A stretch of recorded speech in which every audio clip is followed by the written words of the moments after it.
মহান বিজয় দিবসে সাভারের জাতীয় স্মৃতিসৌধে জাতির শ্রেষ্ঠ সন্তানদের শ্রদ্ধা জানিয়েছেন রাষ্ট্রপতি মোহাম্মদ শাহাবুদ্দিন এবং অন্তর্বর্তী সরকারের প্রধান উপদেষ্টা ডক্টর মোহাম্মদ ইউনূস। এবং এ সময় আমরা দেখেছি পূর্ব তিমুরের প্রেসিডেন্ট জোসেফ রামোস হোর্তাও ছিলেন।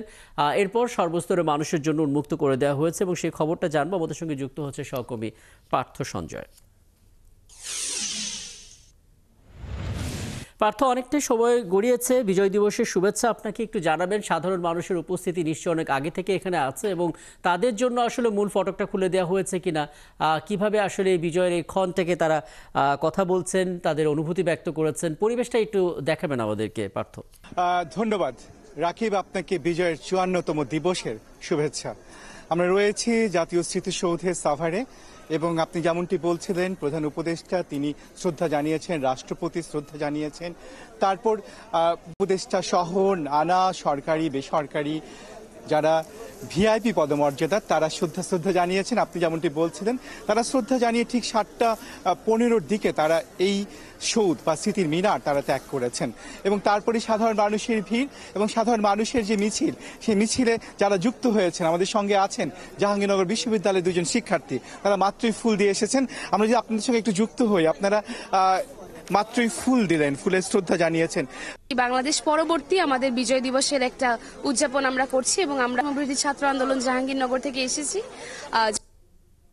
সময় অনেকে ভেবেছিল যে এটা বুঝি মুক্তিযুদ্ধের পরিপন্থী কোনো আন্দোলন, সেই জায়গা থেকে কিন্তু আমরা এইটা মানুষকে বোঝাতে সফল হয়েছি যে এটা আসলে কোটার বিরুদ্ধে একটা আন্দোলন ছিল, বৈষম্যের বিরুদ্ধে একটা আন্দোলন ছিল। সেই জায়গা থেকে আমরা যারা ছাত্র সমাজ আছি, আমরা যারা সমন্বয়করা আছি, আমরা যারা বৈষম্য বিরোধী ছাত্র আন্দোলনকারীরা আছি, আমাদের কাছে কিন্তু মুক্তিযুদ্ধ এবং মুক্তিযুদ্ধর আগেও যেই ১৯৪৭ সালের যেই স্বাধীনতাটা ছিল আমাদের এবং আমাদের এই ২৪-এর যে বিজয়, এই সব কিছুই কিন্তু আমাদের কাছে সমান গুরুত্ব রাখে এবং প্রত্যেকটা জিনিস কিন্তু আসলে ইন্টারকানেক্টেড ছিল আমাদের জন্য। সেই জায়গা থেকে আমাদের আজকের এই উদযাপনটা একটা নতুনভাবে উদযাপন, কোনো ধরনের দলীয় লেজুর বৃত্তি ছাড়া, কোনো ধরনের আওয়ামী পন্থীদের ধাক্কাধাক্কি ছাড়া আমরা আজকে একটা নতুন বিজয় দিবস উদযাপন করছি। সাধারণ মানুষের উচ্ছ্বাস কেমন দেখছেন? সাধারণ মানুষের ভিতরে অনেক বেশি উচ্ছ্বাস দেখছি, কারণ আগে যেহেতু লেজুর ভিত্তিক একটা রাজনীতির ব্যাপার ছিল, ওই দলের মানুষজন এসে ভিড় করতো, সাধারণ মানুষ এখানে জায়গা পেত না।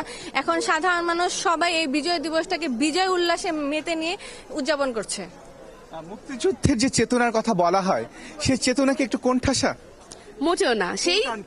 সেই মুক্তিযুদ্ধের চেতনাটা ছিল কিন্তু পাকিস্তান, পশ্চিম পাকিস্তানের সাথে আমাদের বৈষম্য দূর করা।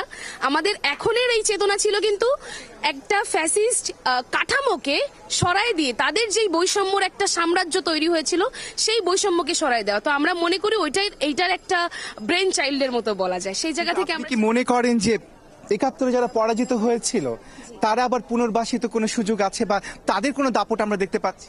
তাদের দাপট আসলে দেখতে পাওয়ার কোনো কথা না। এরকম যে প্রোপাগ্যান্ডা মিডিয়াগুলোতে ছড়ায়, সেই জায়গা থেকে অনেক আন্দোলনকে কোণঠাসা করতে আমরা দেখেছি এই বিগত ১৫ বছরে, কিন্তু সেই জায়গা থেকে এর কোনো সুযোগ আমরা দেখি না। আসলে এটা আসলে একটা নতুন বাংলাদেশের চাওয়া ছিল যে একজন ফ্যাসিস্ট সরকারকে সরানো, একটা ফ্যাসিজম কাঠামোকে সরানো, ব্যুরোক্রেসি বা আমলাতন্ত্রের মধ্য থেকে সেই ফ্যাসিজম। যুদ্ধ অপরাধের বিচার কি আপনি এখনো আপনারা কতটা সেটাকে কন্টিনিউ করবেন?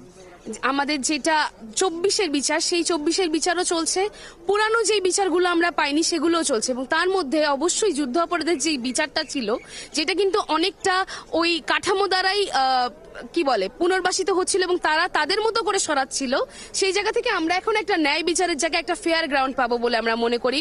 ভুয়া মুক্তিযোদ্ধাদেরকে সরায় এবং ভুয়া সেই সকল যুদ্ধ অপরাধীদেরকে সরায় যাদেরকে হয়তো ফ্রেম করা হচ্ছিল, এখন হয়তো সঠিক মানুষগুলোকে ধরা হবে। আমরা একটি রাজনৈতিক দলকে দেখছি, বিশেষ করে ৭১-এর স্বাধীনতার যারা মানেনি তাদেরকে দেখেছি তারা খুব ভালো অবস্থানে আছে।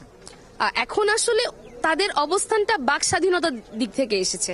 আমরা বাক স্বাধীনতা চেয়েছিলাম, তারা বাক স্বাধীনতার দিক থেকে যার যার কথা রাখতে পারছেন। অবশ্যই তারা যদি একটা ফ্যাসিজমকে ১৫ বছরের একটা সমূলে উৎপাদন করতে পারে, তারা অবশ্যই এটাকেও পারবে এবং তারা সেটাই করছে। আমরা শুনছিলাম তারুণ্যের আসলে যে চেতনা, তারুণ্যের যেই বক্তব্য দাঁড়িয়ে তাদের কথা শুনছিলাম এবং এরকমই তারুণ্যের মিছিল আসলে ছেয়ে গেছে এই স্মৃতির মিনার এবং জাতীয় একটু রয়েছি। অনেক ধন্যবাদ পার্থ সঞ্জয় আমাদের সঙ্গে ছিলেন এবং জাতীয় স্মৃতিসৌধের সর্বস্তরের মানুষের যে ঢল নেমেছে এবং যে মানুষরা আসলে বলছিলেন বিজয় দিবসকে তারা বিজয় উল্লাসে পরিণত করতে চান, নতুন দিনে শপথ নিতে চান এবং তরুণ প্রজন্মের বক্তব্য আমরা শুনছিলাম এবং নিশ্চয়ই সেগুলো আমরা শুনবো।